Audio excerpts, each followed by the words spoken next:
চোখের পানি ফেলে আল্লাহকে বলো, মাওলা বহুদিন তোমাকে নারাজ করেছি, আজ ওয়াদা করছি আর তোমাকে নারাজ করব না। আল্লাহ বলবে, বান্দা আমি এখনই তোর পেছনের সব মাফ করে দিলাম। আল্লাহ বলে, বান্দা তুমি যদি রাত্রে আসো আমি রাত্রেই আসবো, তুমি যদি দিনে আসো আমি দিনেই আসবো। গুনাহ নিয়ে আসবা মাফ চাইতে রাতে, আমি আল্লাহ মাগফিরাত নিয়ে আসবো রাতে। তুমি আসবে যখন আমি আসবো তখন।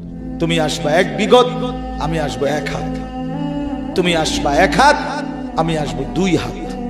তুমি আসবা হাঁটতে হাঁটতে, আমি আসবো দৌড়তে দৌড়তে। আও না বান্দা, আও, দেও সেজদা দাও, গোলামি করো, বন্দেগী করো, আমাকে ডাকো। কেন ভুলে গেলাম? মা গাররাক, মা গাররাক। আল্লাহ বলছে কোরআনে, মা গাররাক। এই মানুষ, এই আমার বান্দা, কেন আমারে ভুলে গেল? কেন ভুলে গেল? আমি কি সৃষ্টি করি নাই? আমি কি অঙ্গ প্রত্যঙ্গ দেই নাই? আমি কি এমন সুন্দর সুঠাম স্বাস্থ্য বানাই নাই? আমি কি এই চমৎকার চেহারার আকৃতি দেই নাই? আমি কি দুইটা চোখ দেই নাই? আমি কি একটা জিহ্বা দেই নাই? আমি কি দুইটা ঠোঁট দেই নাই? আমি কি তোমাকে বানাই নাই? বলে বলো না ছেলেরা, উত্তর দাও ভাই, রাত গভীরে উত্তর দাও। গভীর রাত, এখন কোটি কোটি মানুষ ঘুমায় গেছে। তুমি এখন বলো ইনসাফের সাথে, কত নারী দেখলে সব মিটবে? কত উলঙ্গ ছবি দেখলে তোমার তৃপ্তি হবে? হ্যাঁ, মোবাইলে কত নগ্ন ছবি দেখলে তোমার আউশ মিটবে? বলো ভাইয়া, বলো বলো বলো, একটা ছেলে বলো। পৃথিবীর কত লক্ষ নারী দেখলে তোমার আর দেখতে মন চাইবে না? কত উলঙ্গ ছবি দেখলে তোমার আর মন চাইবে না?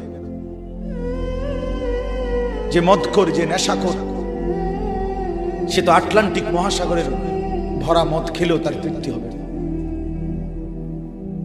যে জুয়ারি, সে জুয়া খেলতে খেলতে তার যদি ভিটা মাটি বউ বাচ্চাও দিয়া দেয়, তারপরেও তার জুয়ার নেশা যাবে না।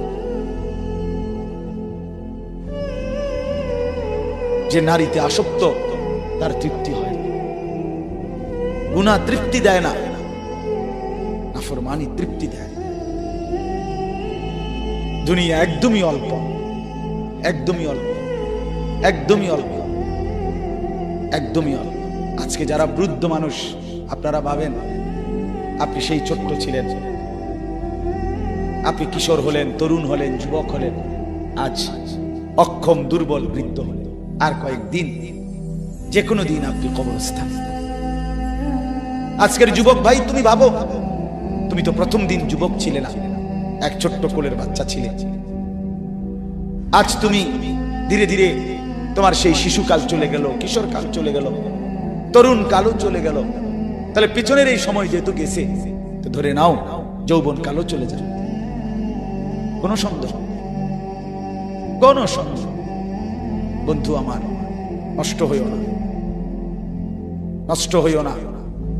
জীবন বড় দামি, সময় বড় দামি, হায়াত বড়ই দামি। এত সুন্দর যৌবন নষ্ট করে দিও না। হাদিসের মধ্যে আছে, আল্লাহর নবী সাল্লাল্লাহু আলাইহি সাল্লাম বলছিলেন, লাকাদ হামামতু আন আমুরা ফিতিয়াতি, আমার মন চায় আমার যুবকদেরকে সঙ্গে নিয়ে আমি ঘরে যারা নামাজ পড়ে আমি তাদেরকে বের করে আনি, অথবা আমি তাদেরকে আগুন দিয়ে ঘর সহ জ্বালিয়ে দেই। নবীজির হাদিস এটা। নবীজি বলছে, আমার ইচ্ছে জাগে আমার যুবক সঙ্গীদেরকে নিয়ে আমি মুসলমানের ঘরে ঘরে গিয়ে বেনামাজি ঘরে নামাজ পড়ে তাদেরকে টেনে হিচড়ে বের করে আনি। কথা ছিল এই, কথা ছিল যুবক সমাজ গড়বে, কথা ছিল যুবক মানুষকে আল্লাহর দিকে ডাকবে, কথা ছিল যৌবনকাল আল্লাহর জন্য ওয়াকফ করবে।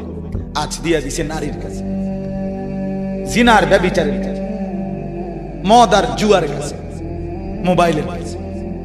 আস্তাগফিরুল্লাহ, আস্তাগফিরুল্লাহ, আস্তাগফিরুল্লাহ। এক নারী এত দরকার, এক মেয়ে এত দরকার যে দুনিয়া ভুলতে হবে, আখিরাত ভুলে যেতে হবে, সমাজ ভুলে যেতে হবে। এক নারীর মধ্যে এতটা কি হয়ে গেল যে এটার পিছনে সারাক্ষণ সময় দিতে হবে। এটা কি এমন আশ্চর্য বস্তু? নারী আর পুরুষের, স্বামী আর স্ত্রীর মিলনেই তো পৃথিবীর সেই আদম হাওয়া থেকে এই পর্যন্ত মানুষের ধারাবাহিকতা। এটা তো একটা স্বাভাবিক প্রক্রিয়া। হাজারো কোটি মানুষ পৃথিবীতে স্বামী আর স্ত্রীর পবিত্র বন্ধন হইছে, তো সেটা তুমি একটু অপেক্ষা করলে তোমার জীবনও আসবে। কথা বলেন না কেন? এটা একটা সহজ বিষয় না। আল্লাহ তাআলা আমাদেরকে বুঝার তৌফিক দান করেন।